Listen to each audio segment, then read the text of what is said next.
Jeff Ogilvy survives Wingfoot. Now the moment Aaron Badley has waited for.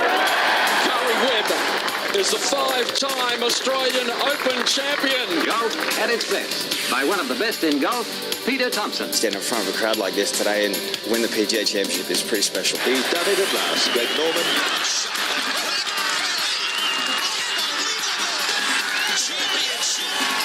Matt Jones gets his name on the Stonehaven Cup. Leishman to 11 under. Now we've got a new leader, kids. There it is, Adam Scott, a life changer. Coming up next, you have unrestricted access to golf across Australia and the world.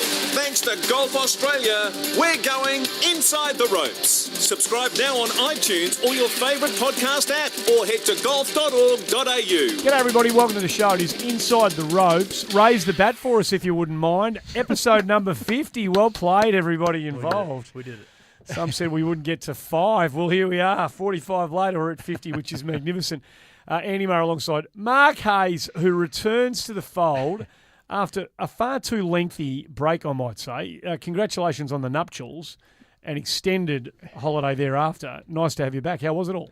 Fantastic, and really privileged to be sitting here, much more tan than you and my fellow co-host today. And the fellow co-host, it's all part of the regeneration and the youth policy that we have here at Inside the Ropes, and we mark our 50th episode by introducing the youngest member of the team by a long way. Not Justin, that long. way. Justin Falconer. And again, a very long. People in golf have got very long titles. Digital content coordinator from Golf Victoria, soon to be, of course, sharing that role across the national body. How are you, Justin? Good, Murray. Thank you for having me. Welcome to the program. Thank you, Mark, for having me. Justin, no, it's a pleasure. We would be mate, nothing. The show would be nothing without him. Let's be I honest. said milestones only, so episode 50, I said, all right, I'm on. Oh, that's a big good games plan. only. I like that. That's it.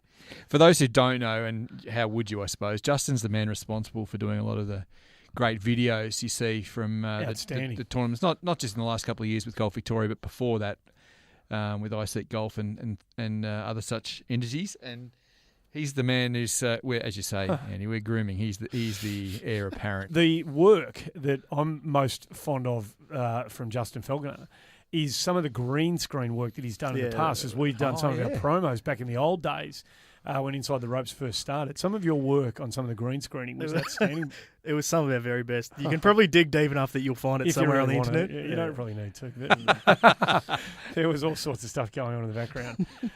Hayesy, there's been a bit go on since you've been away, so feel free as we drift through the various bits and pieces. If something springs to mind that is relating to some of the big ticket items that have happened while you've been away, thread it through, because I'm keen to get your thoughts on US Open, Phil Mickelson in particular, other bits and pieces that you weren't party to on the way through. So if an appropriate time arises, feel free to launch, okay? Thanks, and just big thanks to everyone who carried the can for me in particular when I was away, because I thought the last 4 weeks was great listening. I piled them all in. Some people have said the best 4 weeks in the history of Inside the Ropes. I can hardly believe that. But no, I actually absolutely I concur. You know, it's fun to actually sit and listen to it from the other side for a while. So thanks, especially to Blakey. Yeah, shout out to Blakey. Super job. Did a pair of work. Super job.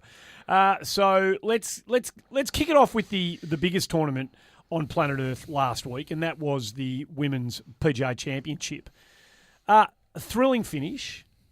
And arguably the best shot we've seen played in the arriving at our end point and the eventual winner. Arguably the best shot of 2018 was played by the eventual winner of that championship. My favourite shot of the year for so many reasons, and hark back to Billy Haas if you want to get a picture of try and explain it. But Sung Hyung Park, the eventual winner, was in a power of trouble on the 16th hole. She'd hit it into a hazard, just short of the green on a par 4. Her playing partner, So-Yeon Yu, was one shot clear and about to make a birdie to go 2 clear, with Nasa Hadaoka already in the clubhouse on the same score as Park. So this was a do-or-die situation. A caddy's gone down into the water to assess the lie of the ball. It's that far down. He's come up with good reports, wrecked shoes, but good reports. Beyond the call, absolute Call of Duty stuff. But it was great. at the end of the Call of Duty. He might have gone too far. But it was just awesome to watch what he did and didn't even think about it. No. Just jumped in with his shoes, assessed the situation perfectly, gave an brilliant audio coverage of what he thought should happen.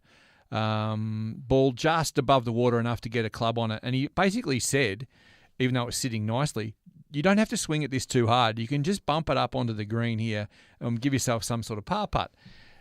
Don't swing too hard. You run the risk of all sorts of calamity if you swing too hard. And she clearly took it on board to a point, had a discussion, went down there, got the lob wedge and swung like Jim O'Toole on World of Sport. Thank you. Axeman ready. Go. Unbelievable. Yes. Like one of the biggest swings you'll ever see with presumably a 60-degree lob wedge. It's gone a mile in the air and landed, 2 feet? Yeah, about 2 feet. From the hole and stopped almost dead. Just one of the more extraordinary shots from... If there's 1 millimetre wrong with that swing, it's embedded in the bank. It goes back in the water. It rebounds into the water 40 feet back. There's so many things that can go wrong. Yeah. Major championship, flops it to 2 feet, makes the putt, watches So Yon make a double on the next hole and then wins the playoff a few holes later. An extraordinary turn of events. What a shot. It was phenomenal. It was a great golf shot, full of ticker, great execution, brilliant. Everything you said about the byplay between the caddy and the player was outstanding. And if you ever doubt the fact that this is a team, it is very much an individual sport, but there comes a time where this is obviously, for those who haven't been in the cut and thrust but have watched enough of it, this becomes every bit of team effort. And that was every bit of team effort on 16. It was fantastic stuff. It was a good playoff too. The first hole of the playoff, there was that nasty hole, 18, and they all hit the fairway. I think it was Nasser just missed the fairway, but they all found the green, or So-Young was on the fringe of the green, then she knocked in her putt first. Yeah. Made birdie. I heard that there was one birdie on that hole in regulation all day was Sarah Jane Smith, and then there were two in the playoff.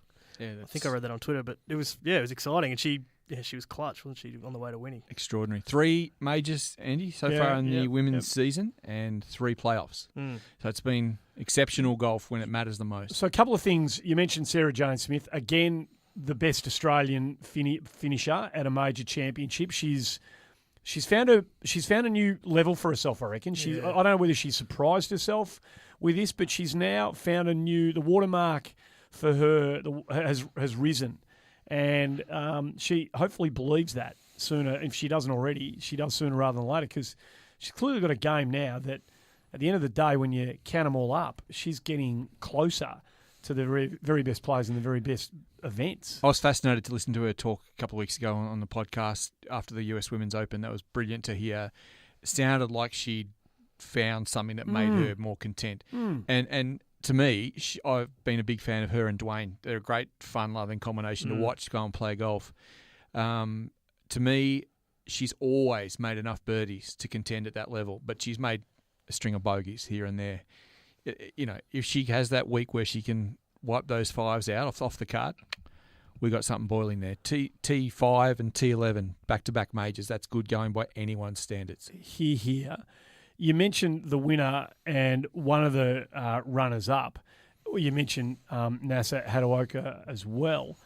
19 years old, 64 in the final round. She attacks pins. She is fearless the way she played. Her final round, from awkward positions on some occasions, no playing for the middle of the green. Do you remember at the start of the year when I said watch out, because Justin and I have been over with the Australian Amateur Championship, and we basically said watch out for Japan. I do remember you saying that, actually. I do. Yeah. They cleaned up both men's and women's titles in Perth in January, and you just got that sense that something was happening. And Nasser Hadaoka is the flag bearer for this new wave of female women's golf coming out of Japan, and she is a jet. She's got an Australian coach, Gareth Jones. A huge Australian link to her golf, and she's a ripping young lady. Won the week before. She shot 63 in the final round last week to win. Too. Yeah, that's and right. then comes out and shoots 64 this week to get the playoff. That's bottle for someone that age. So brilliant stuff again, and the women's game is obviously in a very healthy place, and we'll continue to watch it. The PGA Tour, speaking of healthy place, and we'll sort of connect the two big men's tours here through the prism of Ryder Cup, I reckon. Yeah. They are in. I reckon maybe 3 or 4 weeks ago, maybe 6 weeks ago, the American team was shaping as being like ominous. It was so awesome. If you go on Twitter, that's what you believe. That's all they talk about. It's a very good point. Well, suddenly the European team is emerging, and Francesco Molinari, who's been in cracking nick in recent times, becomes the first Italian to win on the PGA Tour since 1947, I think I read. Yep. So wins by 8. Absolutely brained him. Now, it wasn't the best field assembled on the PGA Tour this year, but he did put them to the Italian sword well and truly. This was a phenomenal display by Molinari. 62 in the final round, I think it was. He was they were there and thereabouts. He got to the 10th. He made a downhill putt for Eagle. Eagle, yeah. Rattled off 4 straight birdies after that and sort of said, See ya. thanks. See ya. Ta-da. From about 50 feet, I reckon, too. Yeah, that it was that massive. Eagle putt was. 605 holes in the fourth round will get you the chocolates a lot of Yeah, days. it goes okay, doesn't it? It goes all right. Even if you're going to win, you're going to jump past a few. Yeah. He put them away unbelievably well. So we'll obviously we'll talk about the European Tour in a moment and why this team is starting to really put itself in a position to make the Ryder Cup, which it always is anyway, but particularly unmissable this year. But there's almost a bigger story to emerge from the PGA Tour event. The Quicken Loans. Was it the Quicken Loans? It was the Quicken Loans. Quicken Quicken Loans, Loans. Yeah, I hate calling it those things. Than the winner. And this is something I know you're pretty keen to have a chat about, Hayesy. The byplay that occurred between Joel Darman and Sung Kang. This has got a bit of fallout attached to it, I reckon. Bit of runoff. This is I'm just stealing myself. I don't know where this is going to take me, Andy, because I'm filthy with this. Well, you've seen him when he does this. Yeah, I know. You're now He gets a look in the eye. You're now going to be party to it. Yeah. Hazy off the long run, ladies and Do you want to gentlemen. explain it before I give my tuppence worth? Oh, you go ahead. It came out on Twitter the day after the tournament. Oh I no, believe the it was. actual shot. The actual what happened. I'll have a crack. for it. It's a par 5, the 10th. Yeah, correct. At TPC Avenel, and Kang, the Korean dude, has actually tried to take on the green for 2. Cut the corner. Cut the corner on the left, and the ball didn't emerge out of the hazard. Not never before seen, but rarely seen evidence of a blue was the fact that they let a group through on the US PGA Tour. Never happens. Like, it so rarely happens because they're so far back anyhow. That's right, yes. So 25 minutes of arguing ensued. A guy on Twitter, this is what you're about to say, Yep. asked Darman the question. Yeah, someone sort of raised someone's eyebrows and they were there and said what happened for that 25 minutes. And Joel Darman, who was playing with Kang, didn't hold back, said that, Quote, unquote. quote unquote, he said, I haven't got it in front of me. I'll say Oh, Kang. Yeah, go ahead. Yeah. So Jim Duke asks a question: what happened on 10 today? Not often groups of players go through on the tour. Must have been an interesting rule situation, says Joel Darman. Kang cheated. He took a bad drop from a hazard. I argued until I was blue. I lost. That's what Joel Darman said. That is one of the more extraordinary tweets from any golf you'll ever Whooshka. see. They get away with murder on so many different levels, and you never, ever, ever hear players pot people like that publicly. So he said it was a typical, this is more Joel Darman on Twitter, it was a typical dispute about where or if it crossed the hazard, spelled with double Z. It clearly He's a did not big cross the Dukes hazard, fan. double Z again. We went back and forth for 25 minutes and he ended up dropping closer to the green. At that point, there is nothing I can do. If I don't sign the card, a rules official will. I would just be delaying the inevitable. That I didn't understand. No, he could have dug his. He could have. Yeah. There is definitely commentary you don't often see. This is definitely commentary you don't often see, but it's certainly important. I went and followed up the rule, and I can talk to you about that later if we're still rabbiting on about this. Yep. But there's all sorts of things that happen on all tours around the world. Players know that some players are a bit looser with the rules than others. You still never hear Kang cheated. No. So here's Darman, a journeyman by any measure, late 20s, maybe 30, fairly nondescript physically, hasn't done a lot to, Wears funny hats. Yeah, just a normal guy. He wears bucket hats. We love the bloke who does that Yeah. on PGA Tour. Yeah, it's great. Here's a guy who actually has the pills to stand there and argue the toss for something he firmly believes. He's never, I don't know Joel Darman from a bar of soap, but I'm firmly in his corner. You do not find any pro golfers on any tour wanting to gun down their opponent. You find the occasional one willing to stand up and say, "Mate, you're doing something wrong that's affecting the field," harking back to something else we'll talk about in a second. Yes, we will. But you never hear that just strong language, direct language, Kang cheated.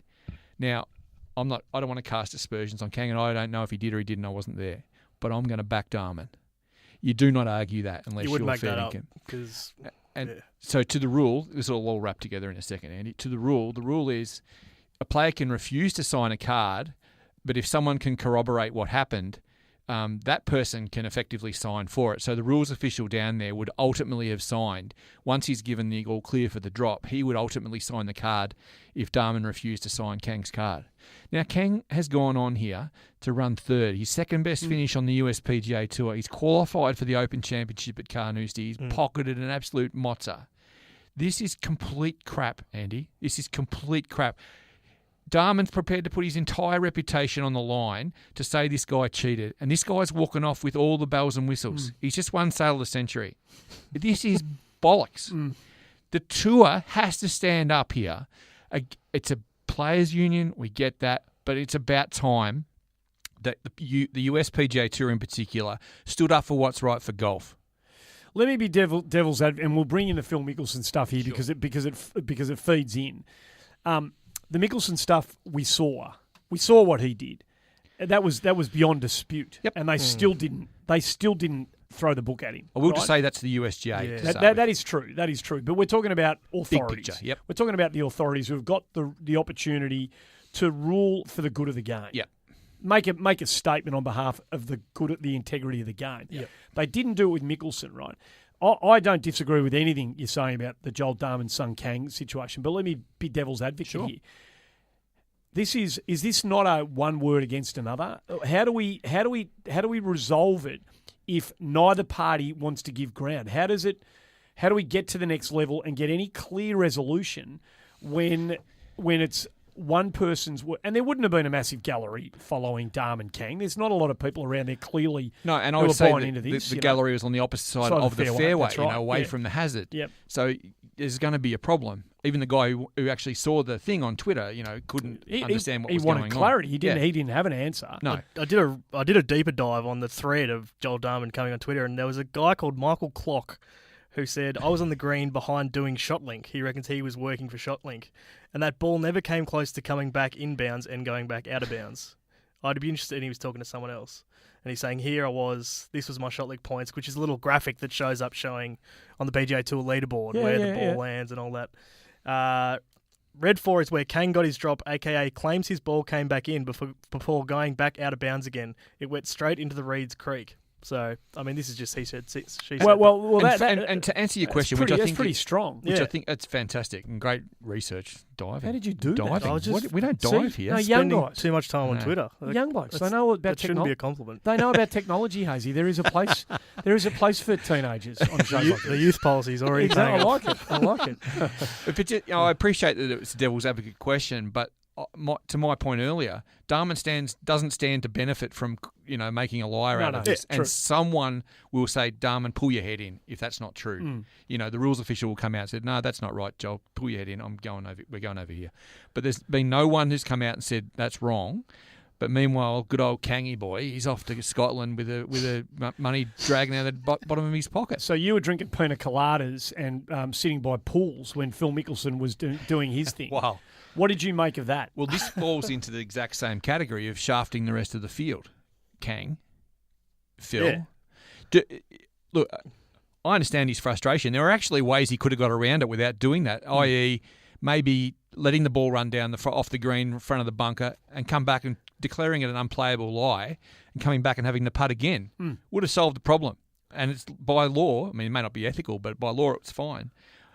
By law, he's busted the rules of the game of golf wide open. I know that everyone's had their say on this, but that's a disqualification. Yeah, the willfulness of it all was the thing, wasn't it? That hasn't gone away. It's not it doesn't affect so many things immediately there, but it affects everyone around trying to make $8,000 at the US Open. Not the blokes who, go and drop 50 large at the casino. They're not these are the ones we're not worried about. It's the ones who are trying to battle to make a living. All the good, honest pros who get shafted by the fact that the Tour or the USGA or whatever in this instance will look after the blokes they know. It's a disgrace, Andy. I've had a gutful of it. JB Holmes, 6-hour round, 4 minutes over a ball. Embarrassing. Complete joke. We've seen the backstopping fiasco, and I want to congratulate Clates for taking it spot on right up to Jimmy Walker. That was fantastic and from a little bloke who apparently had played 20 years on the Australian European Tour, taking it to Jimmy Walker. I thought that was fantastic. But, great. That again, it's protecting the rest of the field. And anyone who can't see that is absolutely kidding themselves. And this is all a bit of obscure link now, but, the US Tour in particular has made very little commendation or comment about things like the ball. When the USGA and RNA say, right, it's time to go on the ball or something's happening here this year, they just say, no, we'll just sit back and watch. Our hands are tied. We'll just get some more research. Crap. Absolute crap. What about when Australia, for example, or other tours, and we heard Ernie Els speak a few weeks ago about the unfortunate place with which, or that unfortunate hands that are dealt to other tours outside the US. This year on the Australian Tour, we've got 3 big weeks on the Australian PGA Tour in the early part of the summer. The Australian Open's been bumped back a week to accommodate the World Cup, which I can't wait. The World Cup's going to be awesome at Metro. Don't get me wrong, I can't wait for it. I'm really pleased it's coming. It shafted the Australian Open into the week of the Race to Dubai final. This is the sort of thing where tours have got an obligation to the game of golf to stand up and be fair income to the punters and to the lower players and everything else that backs the game globally. I'm getting sick of it, well and truly. I don't know what else. How's he going? He's firing up nicely. He's hitting a good level. Right. It's just nonsense. It just happens and happens and happens. And I appreciate that the USPGA Tour in particular is a players' union. But you, as the game's most powerful single entity, and I include the RNA in that, unfortunately, they have a responsibility to the sport. Far too often they pay lip service to it. And in the case of so many sporting bodies, and you can extend this beyond golf if you want to, and there's cases in point this week where this applies. Wow. It's it's how it looks is far more important than how it is. And that does no one at the end of the day any good whatsoever. And even in that case, how it looks is so detrimental to the sport because they don't deal with actually how it is. If what I've said then makes any sense to any of you, you are geniuses. But I know what I mean, and that's all that matters. I'll put it into context. A handful of years ago, Dustin Johnson has an undisclosed penalty. But you're off the tour for a while, Dustin. No explanation what it is. But everyone knows, or everyone thinks they know, and they talk about it as if it's fact. And it probably is. What do we know? The PJ covers it up. We deserve better. We don't need to be treated like some other sports, which I'll reference in a second. He falls down the stairs at Augusta National 2 Aprils ago, and everyone just assumes that he's on Uncle Doug's again. Like, he's tumbling downstairs before the Masters. Are you kidding me? He's got to be off his head.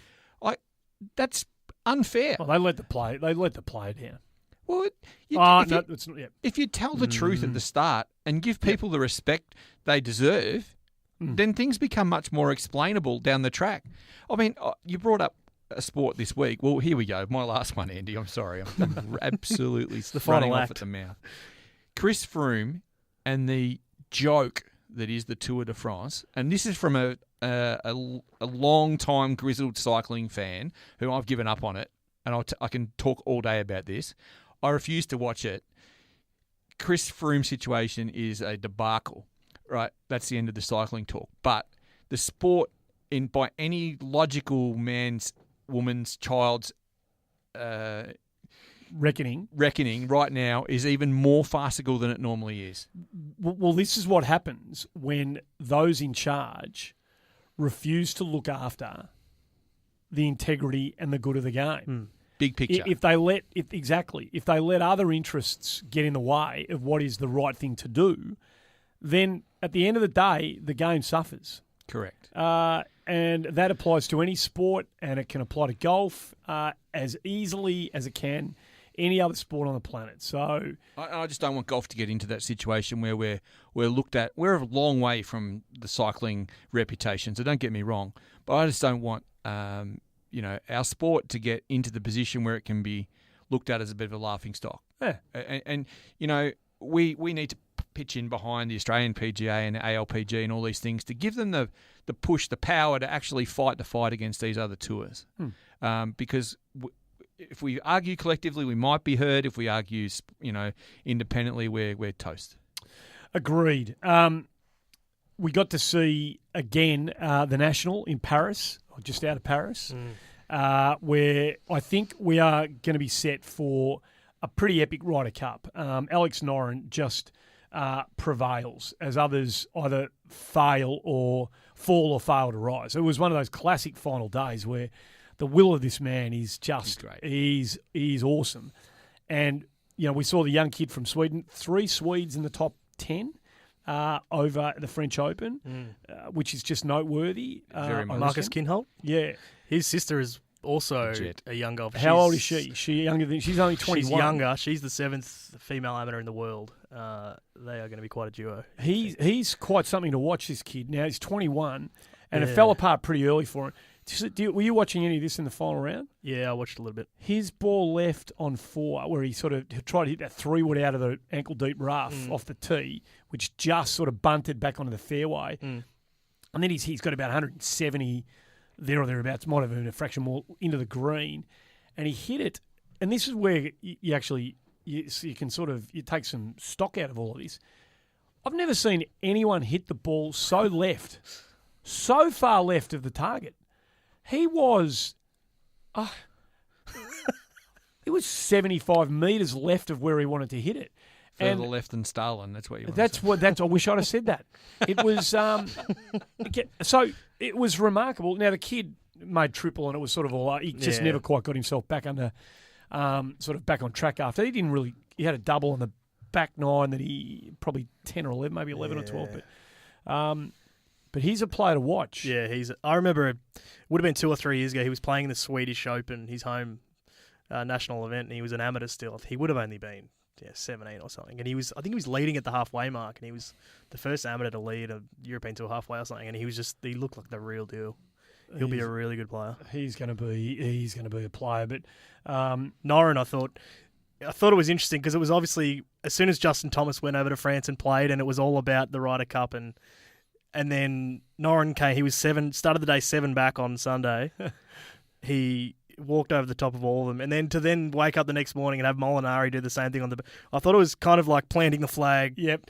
Especially for Molinari to do it in the US, sort of like we're the real deal, because there's a lot of sort of banter and bickering on Twitter and online about our Ryder Cup team's going to be better than yours, blah blah blah. And because we're obviously not in it, we sort of sit back and I just enjoy the chat. But I thought those 2 big wins, big events, that was a pretty big deal for Europe. John Huggan on Twitter. Never a man more delighted to post a tweet than he was tweet. I'm starting to get really worried about the upcoming European Ryder Cup team. No one seems to be playing well apart from Molinari, Noren, Rahm, Garcia, Rose, Stenson, Hatton, Fleetwood, McIlroy, and Casey. These guys have no chance. It was beautiful. This course, you hear stadium course, you hear that, and it is built for big event golf. Yeah. What did we think of it? What did you like? What didn't you like? If there was anything either side. It was interesting. I watched probably more European. We were talking about this, Andy. I probably watched more European Tour than PGA Tour because each week you get something a bit different, and it's obviously a more friendly time to watch. But this course was, I flicked it on and I was like, right, what am I going to think of this? And it was interesting. So I think it'll be a great layout for it, better than somewhere a bit more bland. And but it felt there was a lot of things about it that I think. It seemed a bit different to what it normally is. I think a lot of people were saying it's normally a lot wider, and there was knee-deep rough. It was very US Open-y, I thought. There was this knee-deep rough that Poulter got in on Saturday, and he couldn't get it out. And it was just, I did sit there and think to myself, like, why would I want to watch this kind of golf? It's not that. Tyrrell Hatton, they did a couple of on-course interviews throughout the tournament, and Hatton did it a couple of days in a row. I really like Tyrrell Hatton. I think I might have mentioned that a while ago on this show. I like he's fiery. He's got a bit of something about him, and I think he's got a lot of game. And he was saying that he'd like the fairways to be widened, and he'd like the grass to be cut back. And I think everybody in the world of golf would agree with him. And there's just you'd like to see some of the runoffs around the greens. You don't on 2D TV. You don't quite get a sense for what the runoffs actually like from a topographic perspective. But you'd like, rather than that second cut be sort of 3-4 inch deep grass, you'd like it to be more Australian. I would anyway, in its nature, have the ball run off into gathering areas, and it's got a touch of a US Open course look and feel about it in that regard. But I think it's going to be a bit of fun. I think it's going to create quite an atmosphere once we get there for the Ryder Cup. It's going to be pretty special, I reckon. I thought it was really cool that Justin Thomas went over, and it's good. Obviously, it was probably twofold prepping for the Open in a couple of weeks, but he obviously made a key point to go to that golf course and have a look at it, and I thought that was cool. He said, I remember he said after, got the quote here, they said, what are you going to tell, obviously, your colleagues, the fellow US team members? He said, sounds like for a lot of the most part, everyone knew that it was a narrow course. I'll just reiterate that to them. It's not like there's any groundbreaking stuff that I learned here. I definitely learned some stuff. It's all right in front of you. There's not any blind shots or anything like that. You just have to go out and execute. I thought it was interesting that there wasn't a heap that he'd learnt, but he just wanted to come and have a cider, and Don't think it had anything to do with the couple of lobsters that found their way into his wallet? No, I'd like to think not with Justin. You continue to think that. See, teenager. He's not wizened and cruel by life yet. It's not all about the money, Hayesy. That is one thing that I'm a bit disappointed about, I reckon, Justin. The fact that he said to you, Justin, not Justin Thomas. Both. that it was just seemingly about the numbers for him. Yeah. You'd like the course to ask a few more. You'd like him to be walking away going, no, this is great fun. There's different shots, and there's a wow factor, and I love the way you can come in from different areas, and gee, the greens are great, and gee, you got a whole lot of questions it asks you off the tee. If he's fair income, and I don't see any reason why he wouldn't be, I'm a bit disappointed that he wasn't overly challenged by the nature. Okay, you got to hit it straight and long. Oh, well, great. Fantastic. Yeah. You know what I mean? Yeah. I also think his MO is hit it as far and as hard as you can off the tee and then just figure it out. So he's not like he's laying back and figuring out that a 5-iron on the 6th will do this and a 3-iron on the 9th will do that. He just bashes the ball. Let's be honest. That's what he does, let's get a break out of the way. You're listening to Inside the Ropes, episode number 50. If you've been with us since episode 1, well played to you. Luke Mackey's going to join us on the other side of the break, sports medicine and performance manager. Golf Australia, there's a really important camp taking place over in Houston at the moment. We're going to find out a bit more about that after this. Hi, this is Sherelle McMahon. Swing Fit is the fun, healthy, social way for women to get started in golf. You'll learn the basics of the golf swing and how to putt over a 6-week program, and get your whole body moving through yoga and Pilates-style exercises. You don't need any golf knowledge or equipment. Simply turn up in comfy clothing and get started. You'll be surrounded by like-minded people and receive constant support. So get outdoors, meet new friends, and learn a sport that you can play for the rest of your life. To find a program near you, visit swingfit.com.au. G'day, I'm Jared Sultan, and I love catching up with Inside the Ropes. Welcome back to the show. It is Inside the Ropes. Mark Hayes, Justin Falconer, and Andy Maher. We're about to touch base with a bloke by the name of Luke Mackey, who is I think I've got the right title. You people at Golf Australia have the longest titles in the world. Sports Medicine and Performance Manager, Golf Australia. Have I got that right, Hayesy? I think so. I ran off the end of his business card. I couldn't figure it out. Too many words. Cards aren't big enough. But Luke Mackey's been, in a nutshell, has touched base with every professional Australian golfer, man or woman, on planet Earth in the last little while, and he's about to give us a status update on every single one of them. It's just gone midnight as we record over in Houston, which is where we find you, Luke Mackey. Thanks for joining us on the show. Thanks for having me, guys. Appreciate it. Nice to finally get to Houston. It is very nice to get to Houston. It's pretty steamy here. It's about 32 degrees still, midnight. But nice to get out of Chicago finally. And that wasn't as easy said than done, from what we can gather.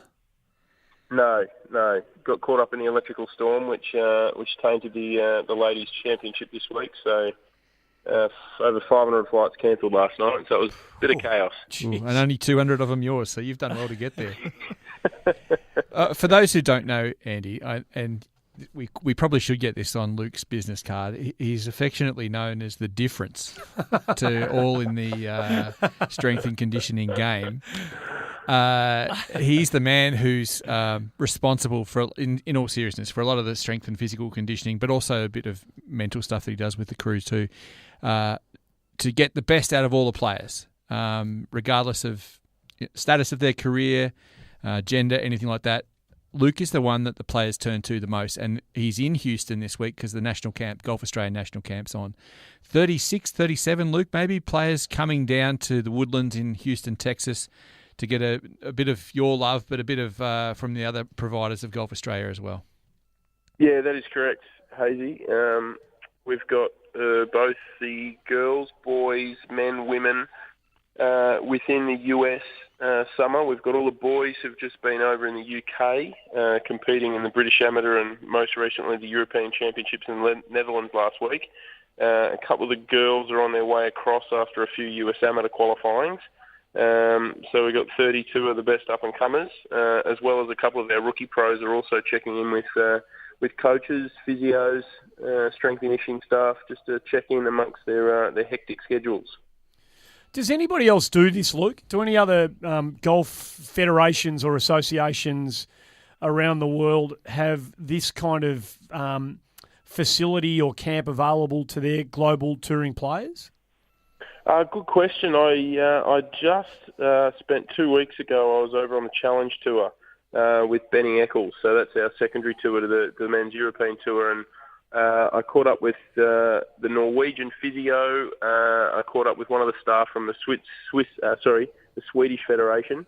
And most of the countries around the world are beginning to put camps and some staff together for players, but I think we probably have one of the more comprehensive programs just based on geographical location, I suppose. Luke, you obviously see a lot of these guys and girls throughout the year, sort of all over the world. What sort of stuff are they going to be doing this week with you specifically now that you've got face-to-face time with them all? Well, the one for the men that have been on the road for the last 3 weeks. So for those that don't know, we've had a group of about 8 to 10 guys that have just gone through. Started in St Andrews, the St Andrews Links Trophy. Yep. Then went on to the British Amateur at Royal Aberdeen, and then most of that group competed in the European Championships last week in the Netherlands. So for the guys, this will be their sort of 4th week on the road, and it starts off for hopefully most of them 6 events in a row, finishing off at the US Amateur, which is going to be at Pebble Beach this year in sort of mid to late August. So this week for them is sort of a bit of a reset, I suppose. We've got 2 of our gun physios over here, so the guys get plenty of treatment. Make sure that they not only check in with the staff back home, but check in with the guys here. You know, we've got TrackMan, Putt Lab, things like that, and we've got Ryan Lumsden, our 3D expert as well. So the guys, I suppose, if you will, it's a training camp, but it's an in-season training camp. So a little like some of the AFL teams have done in the last couple of weeks with the bye rounds, I suppose. It's sort of hit the reset button and while they're in their main competition for the year, that they have the opportunity to check in with their coaches.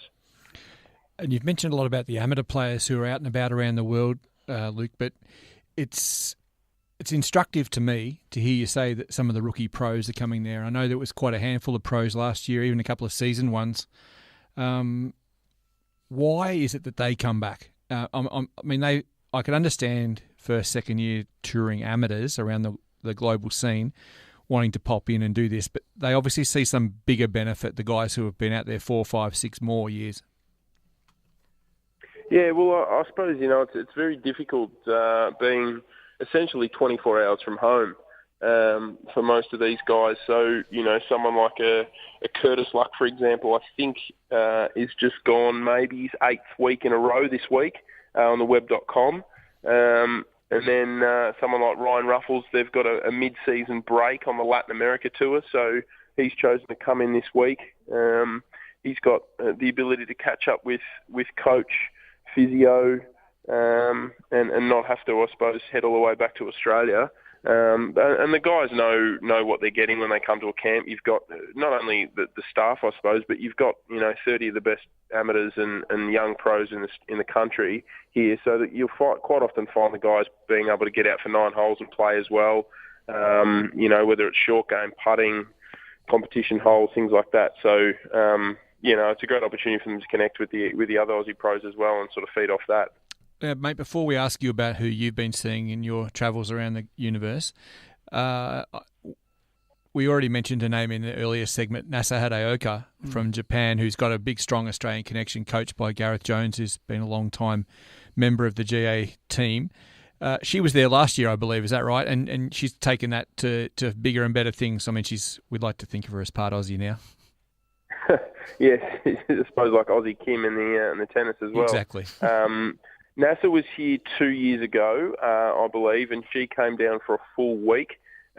She had Gareth Jones, her coach, who used to be with the South Australian squad and one of our national coaches, as well as Greg Rosenbauer, her physio as well. So she was here basically for a full week, much like our Curry Web Series winners in Becky Kay and Grace Kim will be this week.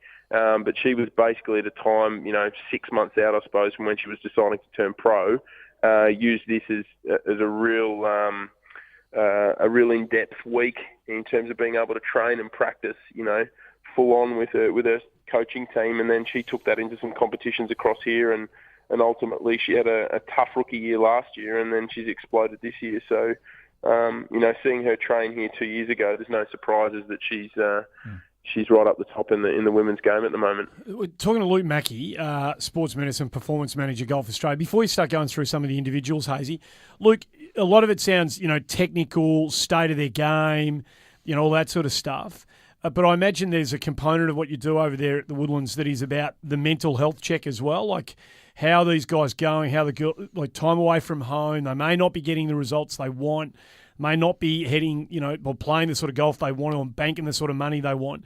How much time is dedicated to just sitting down with them and making sure that they're tracking okay, from an emotional perspective? Oh, definitely. And I suppose that's the challenge. We're talking about having one individual who's travelling the world. If it's in America, they might do 25 to 30 states in a year. If you're on the European tour, you might travel across 15 countries. There's no real base for them. So this week, for a lot of the guys, it might be their second or third time back to the Woodlands. So for us, it's a bit of a home away from home, as well as having all your friends and companions that you've been travelling and practicing and playing with for the last 3 or 4 years. Whether it's something specific to your performance from the mental standpoint, it's probably just more sort of well-being, if anything. And having 30 other Aussie accents sort of get at you while you're on the range trying to practice is another part of it as well. Luke, who have you seen, mate? You've been on the road for a while and you've spent a lot of time in the US in particular this year, but obviously in Europe as well. Who have you seen lately and how are they tracking and what should we be looking out for in the coming weeks and months? I've sort of been on and off the last few weeks, but I've spent a little bit of time recently with Ben Eccles on a challenge tour. He had a top 10 last week in Scotland at the Scottish Hydro, and this is his second full year on challenge tour. Much like the other guys, Benny's finding his way out there. It was really interesting last week when you're looking at a lot of players that you've seen in the amateur game. We sort of went into the lunchroom and you had a table of the French, the table of the Italians, and you had the Norwegians and the Swedish, and then there was sort of Benny and Dimi Papadopoulos, and then a couple of guys from a few random countries. So we're sort of up against it over there, but Benny's doing a fantastic job. He's with his coach in Prague this week, and Darren Cole. Darren's spent a few weeks with Wade Ormsby on the main tour, so Benny has a good connection with Wade, and Benny's been tracking quite well actually. He sort of hasn't taken a step backwards, but he hasn't taken a big step forwards yet. So we're probably looking for him to make a big jump in the second half of the year. And then this most recent week, I've been in Chicago and the third major of the year for the women on the LPGA Tour. So over there with Hannah Green, Minjee Lee, Sue O, And the girls have all just been selected, or sorry, not Hannah, but the girls have just been selected in the International Crown for later in the year. So a couple of another top 30 for Minjee this week, and Sue and Hannah missed the cut unfortunately, but the girls have decided to go home for their mid-season break, so to speak, before they attack the Scottish and the British Open for the back half of the year. While we're on the PGA, Luke, over in the States over there last week, I saw Minjee put a great photo on Instagram of all the Aussie girls in a big group. There was our own Stacey, and there was obviously Minjee, Sue, Catherine Kirk, Sarah Jane Smith, Becky Kay and Grace Kim as well. Hope I haven't forgotten anyone. Hannah Green. Was Kari in it? Kari was there in the middle as well. It was a great photo. I thought it was just the whole sort of collective, and you could tell they had a great week together. How was the week for all the girls, and especially for Becky and Grace as part of the Kari Webb Scholarship Program? Yeah, so obviously a fantastic opportunity for the two girls after finishing the highest ranked amateurs in the country the last 12 months. And this year they'd changed from the US Open to the KPMG. So Kari had organised a dinner on the Monday night that was all the Australian women on the LPGA, and they got together and had a dinner, and I think it was pretty cool for the girls to connect. They were obviously all different ages, but some have been on tour like Kari for a long time versus say Hannah as a rookie year. So I know that the big sort of comments and I suppose themes for the week was how everyone was tracking and how people like to travel and play and practice. And I know Becky and Grace were just on cloud nine all week. They got to go to the Champions dinner on the Friday night for previous winners. Major winners on the LPGA. So, the girls had a great week. That's outstanding. Isn't that awesome? Yeah. I just think this is a great thing that Golf Australia does. I think listening to the guys who have had the experience, having been on the road a little bit the last couple of years, the chance they get just to hear the accent, as Luke says, and just feel at home and relaxed for a little while, even a short little time in a long, grueling touring year, I would imagine, without any reference of knowing what Ryan Ruffles is feeling mentally right now, that he'll walk out of there at the end of this week in a better frame of mind than when he arrived in Houston. Yep. That's invaluable. For someone who's he's just a name that we continue to use. Of course, But there'll be another 10 examples of that, Andy, I reckon, this week from the Woodlands in Houston. Luke, I'm sure you agree with that. Is there somebody that, in terms of their physical development, their body shape, how far they're hitting the ball, strength, development of their game, is there somebody who the last time you saw them until the most recent time you've seen them, you thought, gee, that individual has made a significant growth in the kind of the physical aspect of their game?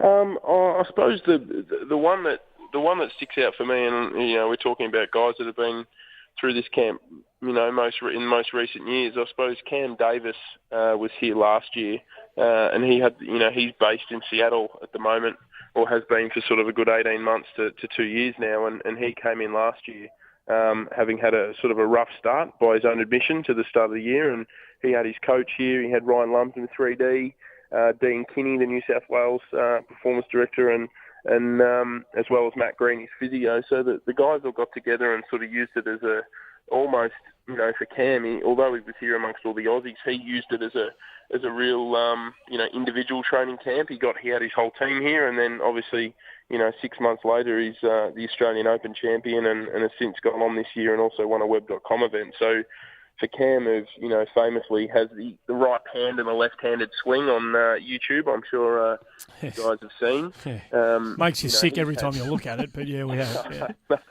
Yeah. He's extremely talented young man, and it's just so good to see that it was him sort of coming back to connect with things that he'd done probably 2 or 3 years previous as an amateur, and to repeat that again as a pro and sort of kick on like he'd done, 12 to 18 months earlier as well. It was nice to see in the last 12 months, and good reward for his hard work and his team, I definitely think. Luke, what's your favourite Texas beer? My favourite? No, there's nothing good in this state. Nothing at all. Wow. No. Gee whiz. There's an open line. You're going to get a lot of trouble. Yeah. It's a global program. George Bush Senior will be listening to this. Yeah, he's a regular listener. Is he still alive? Actually, I'm not sure. I think he is. He's still with us. before my time. Junior then. We better let him go to bed. Yeah, we got to let you go to bed, mate. We really appreciate it and hope you have some safe travels. It's obviously been hard work getting there, so appreciate you staying up for us this late and wish the best to all the young fellas and ladies there. They're from all different walks of life, and we're right in their corner. Yeah, beautiful. Thanks, guys. I appreciate the call. Good on you, Cheers, Luke. Keep up the good work. Luke Mackey, sports medicine and performance manager of Golf Australia. We should go over there and do a podcast. You need to get over there and document all this sort of stuff for posterity. I'll bring the camera. Exactly. Hayesy, can you make sure that we get over there? I'll do a week of radio from over there, and we need to do a couple of podcasts from over there at Woodlands, I reckon. We need to be part of this. We definitely do. I think there's a few things that you've put on my list of things to do, Andy, but that's definitely on them. Hearing Matt Cutler, who's one of our own here, talk about that and what it does is a real eye-opener. Obviously it's fun for the guys and girls to catch up socially, but they do a power of work there away from that, and it's incredibly beneficial. I think it's a great thing Golf Australia does. I know it's the envy of a lot of other countries. I think people listening to us talk to Luke and have you guys explain what this is, I think everybody will think, geez, they're going beyond. Like GA's going beyond the Call of Duty there. They probably don't need to do this. Like once you have done the developing of your young talent, you send them on their way. What more can you do? But I think this is a fantastic commitment that the organisation makes to make sure that, okay, we could be seen to have done our bit, but we've got to make sure we keep looking after these people. This is a way of doing that. And you've got access to the coaches particularly from around Texas. I've just forgotten his name now. Our legendary Texan Cam coach. McCormack. Cam McCormack was there last year, and to have there were seasoned PGA pros came and visited and talked to the guys and girls there last year. That doesn't happen. No, it's great. So, it's great. Look, we'll get a break out of the way here on Inside the Ropes. There's a few bits and pieces we've got to wrap up with on the other side of this. Don't go anywhere. We'll be back in just a tick.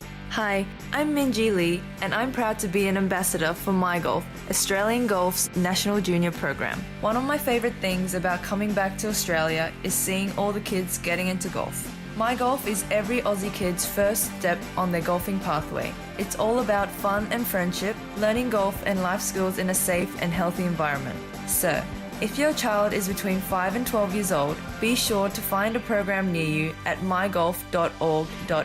This is Rebecca Arter, professional golfer on the LPGA. Don't forget to listen to the podcast Inside the Ropes. Catch up on all the golfing news around the world. Welcome back to the show. You're listening to Inside the Ropes. It's great to have Luke Mackey on the show. Now, Hayesy, he has been, and I know you had some of this too, Justin, he has been keeping up to date, touching base with a whole lot of the Australian players around the world. Yeah. It's at that important moment where, we're looking at money lists and players trying to keep their cards and keep their jobs. How are we placed at the moment? Well, we did some research, and it is, as we First time for everything. Yeah, I know. Yeah. Well, you scared me because when I heard you were coming on here, I had never had to worry about it until now. Standards have risen all of a sudden. Yeah, we don't like that. Especially the amount of hair, Andy. Don't go talk. It's almost doubled. Oh no. See, am I letting the side down over this side of the table? But what I have done is actually written down basically where we all stand, all the men's and women's tours around the world. I apologise if I've neglected a few. We won't go through every player, Can't go through them all, but yeah, just those who are flying and those who are in need of some money. Correct. And so we'll start off with the previously mentioned and loved US PGA Tour on the FedEx Cup standings. Jason Day, we sort of sit there and go, is he having a great year? Isn't he? He's won twice. He's got another couple of top finishes, and he's fifth on the FedEx Cup. Goes and okay. What else can you say? Mark Leishman, 19. Cam Smith, 43. Interestingly to me, Adam Scott, 109. That couldn't go either way. I mean, he's starting to, if he doesn't do something soon, trending towards the 125 where, things start to get a bit more serious.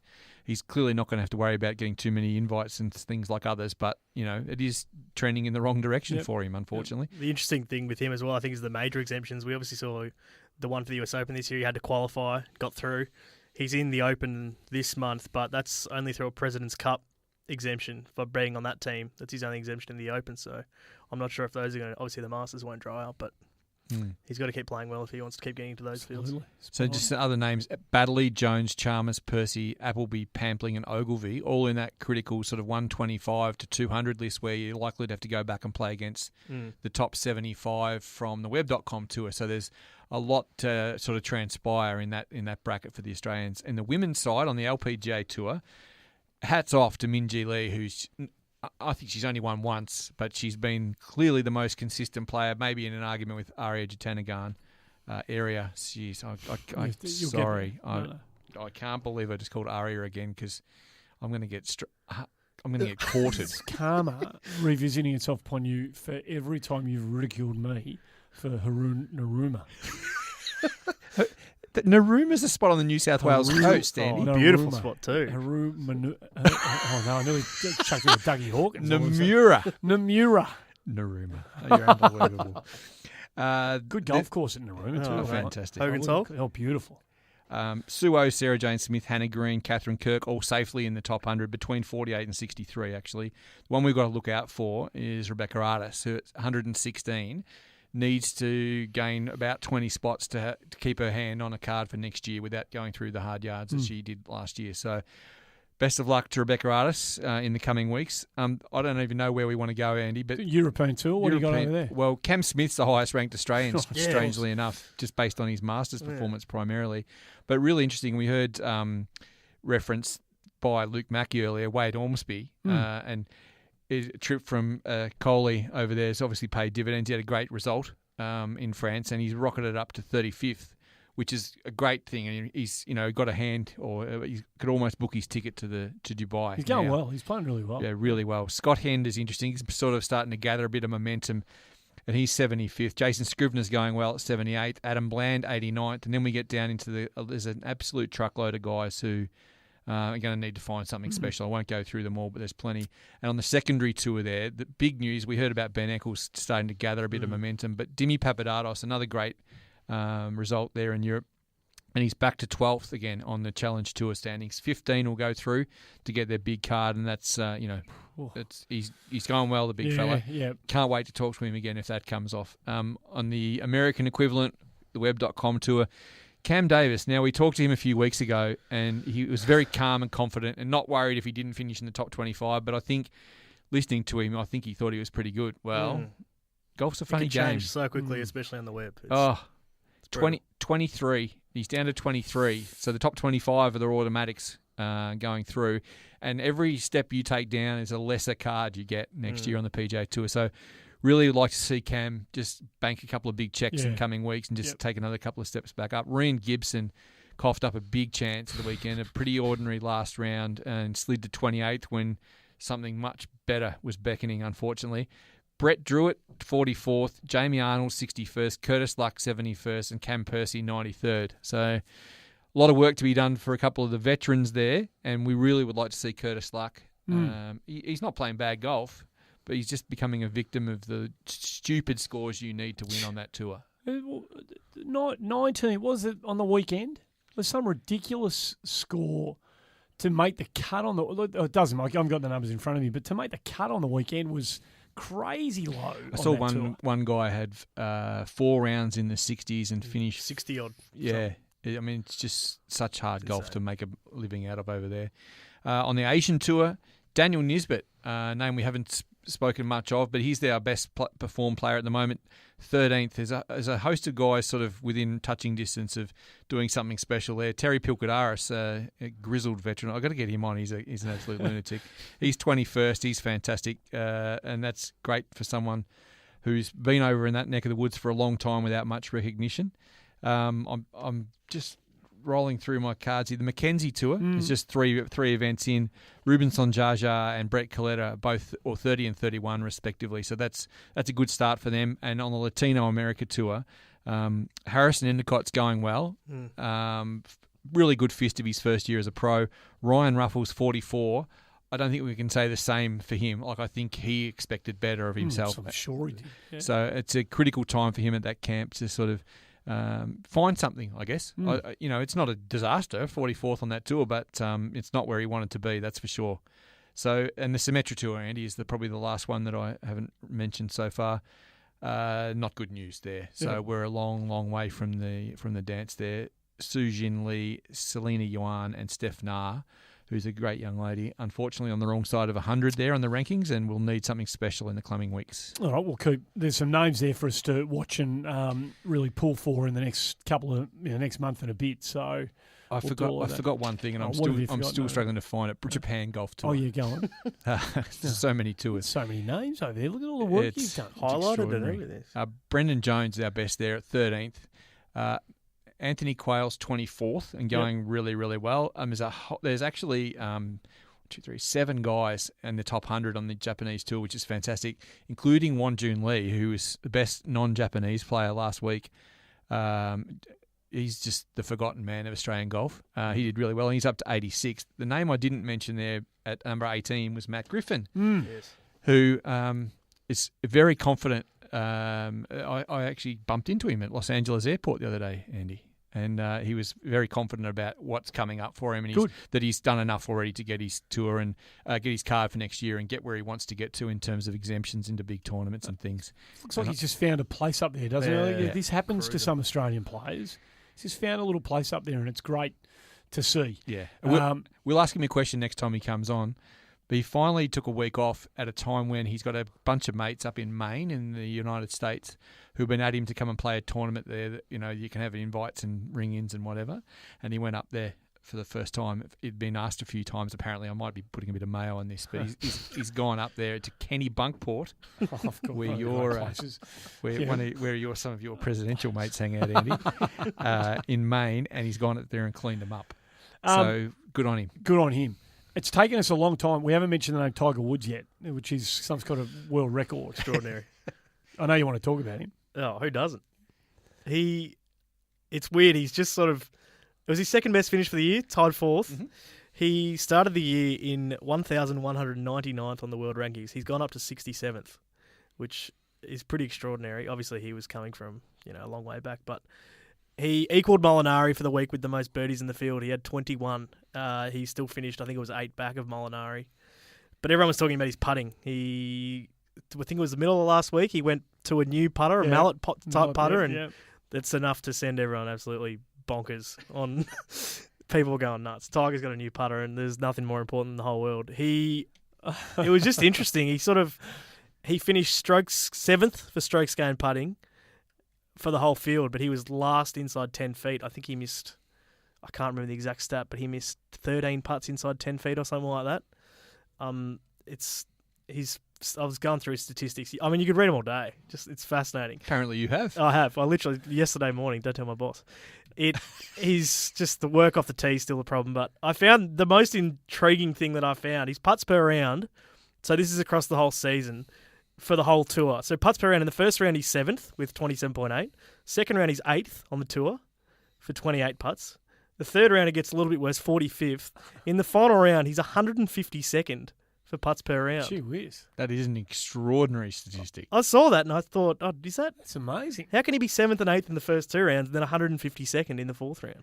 I don't know. That is interesting. That is a very interesting statistical observation. I'd love to contrast that. We'll set you some homework maybe with your statistical prowess. I haven't done homework since 2010. But maybe to compare that to when, 2000, when he seemingly didn't miss a putt when he had to make it. So presumably his 4th round putts were, as low as they ever have been. There's a funny thing. There's a funny dynamic as an extension of Tiger, coming back this year and sort of being on the edge of contending the way he has been often. It's like... There's such a focus on Tiger, particularly with the American coverage, that when Tiger doesn't win, it's kind of like, oh, well. Yeah. Oh, well. Oh, yeah, well, he won. Yeah, good on him. But, Tiger. It wasn't Tiger. Yeah. And I don't know whether that's affecting my viewing enjoyment of golf on the pit, but I find the PGA Tour a bit flat this year because of that. No, maybe it's just because of the focus on Tiger and... It's unless he wins, there is this inevitable and inescapable kind of letdown for all of the people who are selling the tournament to us, i.e. the commentators. And I know whether I've been a victim of that or not, but I just reckon this is the inescapable reality of Tiger, that he's so big and he is everything to so many that if it's not him, it's kind of nothing, you know. And it's just been a bit of a factor for me. I don't know whether anyone else who watches as much golf as we do feels the same way about golf in America this year, but it certainly felt that way for me. You need to watch it through the prism of your gone Tiger Hayes style. Yeah, I know. I need to let that get inside me, I think. Yeah. I was with you sort of this time last year when he was coming back. He wasn't coming back. Just talking with your mates as you do. I was in the camp of he can't win. Just there's too many good players. I just was adamant, and it's so hard physically for him to get back to anything. People say, "No, you didn't see him. You didn't." I don't know. Are you still holding that view? He's gotten so close to winning this year that that's I'm right. starting to think like, no, it's maybe it's. Well, you don't rule him out. You don't rule him out now. No, you don't rule him out when he tees it up. You think, well, I'm still sticking a fork in him in majors. Yeah, no, well. No, I'm coming around. There's a bit of other stuff we need to get through. Some amateur tournaments I know you want to mention, and there's some noteworthy golf being played up in Queensland. Yeah, so just on the amateur front for a little while, the Queensland boys and the Queensland girls amateur championship started today. We're recording on Tuesday afternoon at the Bargara Golf Club. We obviously won't deal into too many results at this stage because depending on when people are listening, they'll be obsolete. But a quick shout early to Christian Butterworth of Noosa. And my black booker for the upcoming summer of amateur golf, Andy, Thomas Heaton of the Australian Golf Club in Sydney. Of course. Yeah, no, we had him on the show last. Did we speak to him last year? Yeah, he was a great young fella. 66. Fella, The pair of them are 4 clear already after round 1. But an even bigger shout to Izzy Taylor, who's an absolute unit, great character from the Sanctuary Cove Golf Club. 66 she shot in the opening round. 8 clear, if you don't mind, after round 1. So big shout to Izzy Taylor. We love her work. I keep going on the other amateur things, actually. Keep going, while I'm at it. keep going. Sorry. There's so much going on at the world of golf. You think that winter is a dead time, but clearly not. The British ladies, or I should say the Ladies British Open Amateur Championship, Andy, which is, you can call it the amateur in the men's, but you have to give it this ridiculous title in the women, was run and won and by Germany's Leonie Harm, who became the first German to win in the 155 years of the tournament. Quick shout to Hira Naveed from Western Australia, very focused individuals, the only Australian to make it through to the playoffs, the match play phase of the tournament. So got knocked out in the round of 32 there. Well done to Hira. And across in the Netherlands, which was referenced earlier on by Luke, some really strong results at the Royal Hague Golf Club. Tournament won by Denmark's Nicolai Hogard at 7 under. But Blake Windred of Sydney, Hayden Barron of Perth, both within shouting distance at -4 and -3, respectively. Great efforts. Ben Ferguson, Dylan Perry, Will Heffernan also in the top 50 as well. So solid results from the Australian contingent in the Netherlands there. Channel 9 has got the rights to the World Cup of Golf, so that's worth putting on just out there for anyone who's interested in where the media rights for these major events in Australia fall. So if you're going to be watching the TV when that's on rather than being at Metro, that's where you'll be watching it. Some big news on the women's pro front, Andy, from the Australian perspective. Overnight, the International Crown team was named. Oh, yes, of course, yeah. And kudos. This is known probably in some respects. Maybe Hannah Green could have had a huge championship at the weekend and done something about it. But ultimately, Minjee Lee, Catherine Kirk, Sarah Jane Smith and Sue O have been chosen to represent Australia, which is great credit to them all.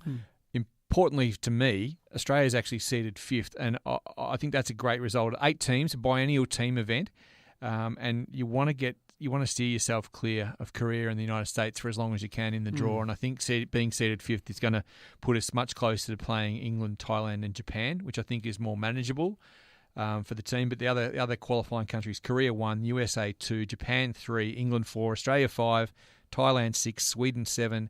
And Taiwan 8th. Great result for the Taiwanese girls. Absolutely. It is the 50th episode, so we're going to be a bit self-indulgent here just before we wrap it up and get out of here. Favourite episodes? My favourite episode, I didn't realise it was actually episode number 32 until Greg Oakford informed me, but it was when we had Clates on absolute fire with "Don't take our 30 yards." I think it's hard pressed for me, Andy, to go past anything that Clates does when he winds up. I'm a pretender to the crown when I rant because he is he's a genius. The Ask Us Anythings when Clates has the floor. That's it for me. What about you, Junior? Mine easily. Well, mine coincides with our most popular episode. We went back and we trawled through them. It was episode 7 last year. We had our first world number 1 on. We'd had major champions at that point, I think, but we had the world number 1 So On You at the time. That's right. And I remember thinking it was that morning, we're like, oh, we've actually got a world number 1, current world number 1 on. And So-Yeon was great, and hopefully we'll be seeing her early next year. Hopefully. Fingers crossed. Indeed. Good to see you back, Hayesy. Thanks, Murray. He's gone. The young fella's gone all right, I reckon. He has. Are we going to make it a 51? Well, that's yet to be determined. Yeah. Well, I think you've done enough to sort of warrant yourself another start. Well, that won't be till the 100th, I told you. Big game. Big show performer. Big show. We had to actually ask Andy to celebrate our 50th episode. Another special plea to our listeners. We do a lot of these. We've asked. Sound a bit needy sometimes. We do, and I probably shouldn't do that. But we do ask if you do like the show, perhaps spread the message to a golf-loving friend of yours who hasn't taken up the podcast bug, and just get them involved, because we'd love to keep building the show, and the numbers will help us be able to do that. Subscribe any way you can, whichever way you get your podcast delivered. Make sure you subscribe, leave us a nice review, and if it's got 5 stars attached to it, then we'll generally give you a little mention. Like Spud Doodles. Spud Doodles. Spud Doodles, would you believe? We Doodles. contemplated not putting it in Spud, but anyway, he says, love the crew, love the different guests, Oz content and topics raised. You guys are great for golf in Australia, and your passion will ensure this wonderful game doesn't sink into mediocrity and fade away. From Peter Goik of Canberra. I never thought you'd say side boob on the podcast, but we ticked that off last year, and I definitely never thought you'd say Spud Doodles. This is what we aspire to do here on this program. All in 50 episodes as well. Magnificent work. Incredible. Hopefully it won't be the last time we hear you on this show. You've done brilliantly well. Well done. Justin Falconer and Mark Hayes joining me, Andy Maher. Thanks to Luke Mackey for joining us on the show. It has been episode number 50 of Inside the Ropes. Back next week to do it again. We'll see you then.